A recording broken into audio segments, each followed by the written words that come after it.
செய்திகள் தொடர்கின்றன. சிர்சி ஹெலிபேடில் இருந்து இன்று அதிகாலை கேதர்நாத்திற்கு 6 யாத்திரிகளுடன் ஹெலிகாப்டர் ஒன்று புறப்பட்டது.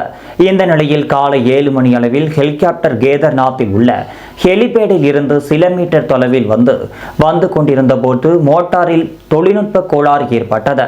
இதன் காரணமாக கட்டுப்பாட்டை இழந்த ஹெலிகாப்டர் ஹெலிபேடில் தரையிறங்கும் தருணத்தில் வானத்தில் சுழன்றியபடி தத்தளித்தது. விமானியின் சாமர்த்தியத்தால் ஹெலிகாப்டர் பத்திரமாக ஹெலிபேடுக்கு அருகில் தரைப்பகுதியில் தரையிறங்கியது. 6 யாத்திரைகள் மற்றும் விமான என ஹெலிகாப்டரில் பயணம் செய்த 7 பேரும் நல்வாய்ப்பாக உயிர் தப்பினர்.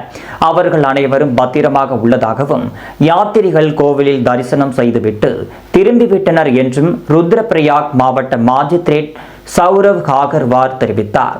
இந்த சம்பவம் தொடர்பாக விசாரணை நடைபெற்று வருகிறது.